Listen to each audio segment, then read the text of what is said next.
Perkenalkan, nama saya Itong, NIM 250111073, Studi Ilmu Komputer. Kali ini saya akan mempresentasikan materi manajemen memori, sistem berkas, dan input-output dalam sistem operasi.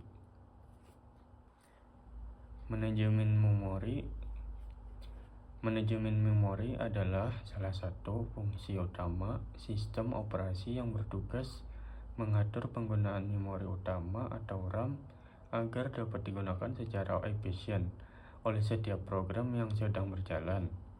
Sistem operasi akan menentukan kapan suatu program memperoleh ruang memori, berapa besar memori yang dibutuhkan, serta kapan memori tersebut harus dibebaskan setelah program selesai digunakan.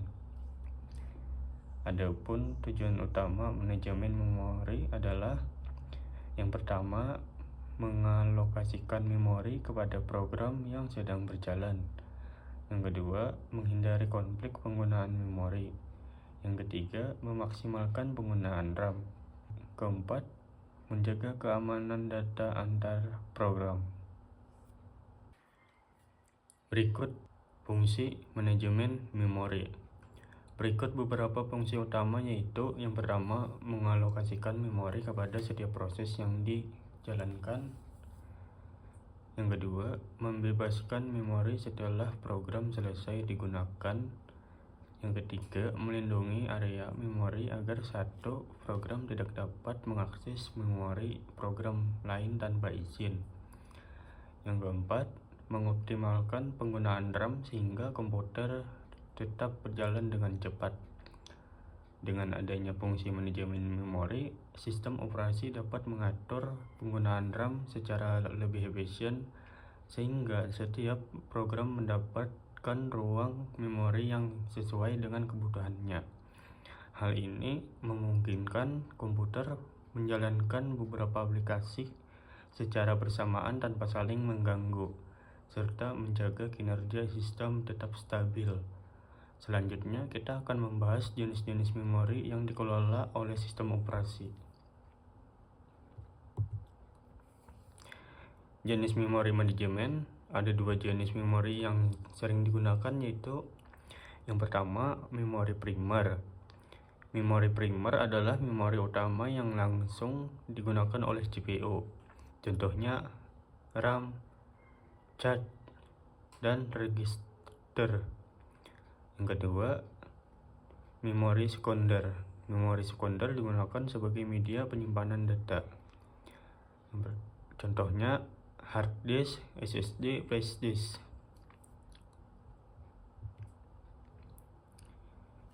Selanjutnya ada sistem berkas. Sistem berkas atau file system adalah metode yang digunakan oleh sistem operasi untuk mengatur cara menyimpan, pengelompokan, penamaan, dan pengambilan data pada media penyimpanan seperti hard disk, SSD, atau flash disk. Sistem berkas memungkinkan komputer mengetahui lokasi setiap file sehingga data dapat disimpan dan diakses dengan mudah. Fungsi sistem berkas. Fungsinya antara lain: yang pertama, menyimpan data. Yang kedua, mengatur struktur folder. Yang ketiga, memberikan nama file. Yang keempat, mengatur hak akses pengguna. Yang kelima, memudahkan pencarian file. Dengan adanya fungsi sistem berkas, sistem operasi dapat mengatur penyimpanan data agar lebih rapi, mudah diakses, dan aman. Hal ini memudahkan pengguna dalam mengelola berbagai file yang ada di komputer. Selanjutnya, kita akan membahas beberapa jenis sistem berkas yang umum digunakan. Jenis file system. Beberapa jenis sistem berkas yang umum digunakan ialah FAT32, compatible dengan banyak perangkat, maksimal ukuran file 4 GB. Terus NTFS digunakan pada Windows, mendukung keamanan file. mendukung ukuran file yang besar. Terus EXFAT cocok untuk flash disk dan SD card, mendukung file berukuran besar. Terus ext4 digunakan pada sistem operasi Linux, cepat dan stabil. Selanjutnya kita ke input dan output. Input dan output atau I/O adalah proses pertukaran data antara komputer dengan perangkat luar. Input merupakan proses memasukkan data atau perintah ke dalam komputer melalui perangkat seperti keyboard, mouse, scanner, atau mikrofon. Data tersebut kemudian diproses oleh CPU sesuai dengan instruksi yang diberikan. Sementara itu, output adalah hasil dari proses pengolahan data yang ditampilkan atau dikirimkan kepada pengguna melalui perangkat seperti monitor, printer, speaker, atau proyektor. Sistem operasi berperan sebagai penghubung antara perangkat keras dengan program aplikasi sehingga proses input dan output dapat berlangsung secara lancar, cepat, dan terkoordinasi. Ini adalah gambaran contoh input dan output. Di sini ada RAM, folder, keyboard, dan monitor.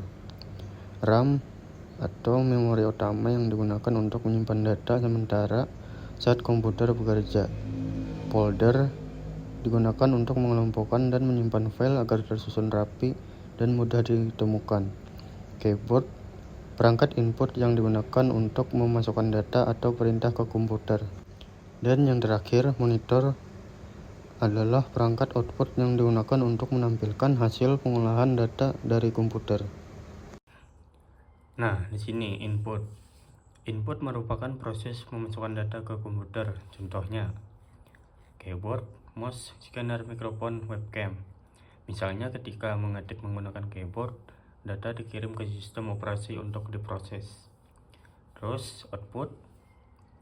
Output merupakan hasil pengolahan data yang diberikan kepada pengguna. Contohnya, yang pertama ada monitor, kedua printer, ketiga speaker, keempat proyektor. Misalnya setelah mengetik dokumen, hasilnya ditampilkan di monitor dan dapat dicetak menggunakan printer. Ada fungsi sistem operasi pada input-output. Sistem operasi bertugas yang pertama mengendalikan perangkat input dan output, kedua menyediakan driver perangkat, ketiga mengatur komunikasi antara CPU dengan perangkat keras, keempat menghindari konflik penggunaan perangkat. Sebagai contoh, saat kita mencetak dokumen, sistem operasi akan mengatur antrian printer sehingga beberapa dokumen dapat dicetak secara berurutan. Terus kesimpulannya ialah manajemen memori, sistem berkas, dan input-output merupakan tiga komponen penting dalam sistem operasi yang saling berkaitan. Manajemen memori berfungsi mengatur penggunaan RAM agar setiap program dapat berjalan secara efisien. Sistem berkas berfungsi mengelola penyimpanan data sehingga file tersusun rapi, mudah diakses, dan aman. Sementara itu, input dan output berfungsi sebagai penghubung antara pengguna dengan komputer melalui perangkat masukan dan keluaran. Dengan bekerja sama, ketiga komponen tersebut membuat sistem operasi mampu menjalankan sebagai tugas secara optimal, stabil, dan memberikan kemudahan bagi pengguna dalam menggunakan komputer. Baik, mungkin itu saja yang dapat saya sampaikan melalui presentasi yang saya tampilkan. Jika ada kesalahan mohon dimaklumi, dengan kekurangan yang ada saya Akhiri, wassalamualaikum warahmatullahi wabarakatuh.